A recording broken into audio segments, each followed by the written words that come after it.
Well, hello, good people. Mark Holmes here, and as always, I want to thank you all for watching, commenting, subscribing, and being part of the Jobu Sports Report. Without you guys, as well as you ladies, you know that this literally does not work.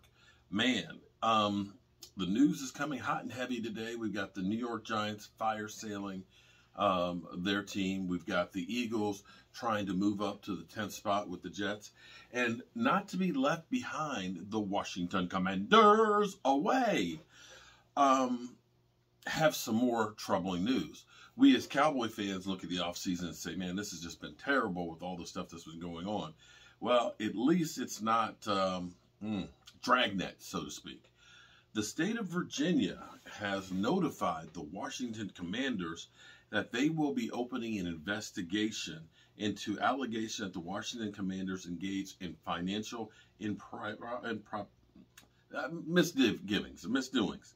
According to a letter it emailed to the franchise on Monday, the letter comes to the House Oversight and Reform Committee, sent a letter to the FTC on April 12th.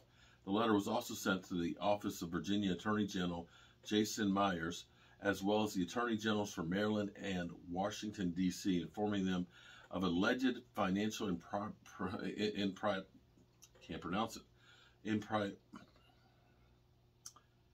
misdeeds, by the team.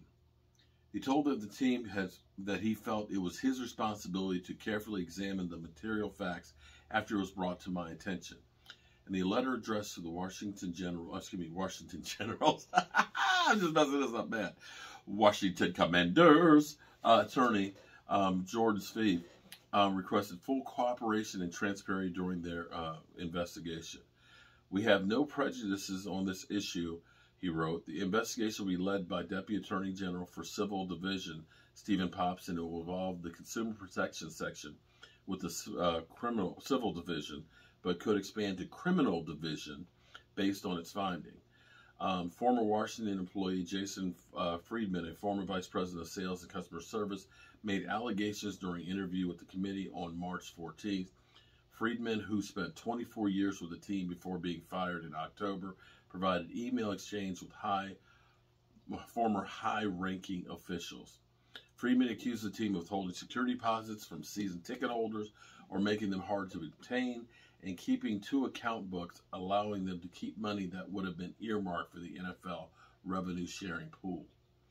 The team responded with a 105-page document it sent to the FTC in April rebuting the claims. They included emails that they say provided proof they correctly accounted for the revenue, as well as signed affidavits from former high-ranking officials. The team also said Friedman, who they've labeled a disgruntled former employee, would not have been included in finance or accounting meetings and therefore would not have known the complete knowledge of the financial matters. Wow. So, here's where it gets interesting, though. And this makes me wonder how hard the state of Virginia will investigate this. Because Virginia, which is the home of Ashburn, their practice facility, which is also home to a training camp facility that's actually in Richmond, Virginia, that they spent quite a bit of money using, which I believe they may not be using in the near future, but they want to bring the Washington football teams to either Prince William County, or there's a spot that's in Loudoun County that they would like to put them in Sterling, Virginia. So Virginia is trying to lure them here. They originally had earmarked $1 billion of money for them to help the cost of the stadium, which was reduced down to $400 million, I believe. Maryland has offered up a couple of different locales, as well as money to try and woo them over there as well. DC says, thanks, no thanks, we're okay with you guys not being here. Feel free to use our name, DC, but other than that, we're not throwing you any money.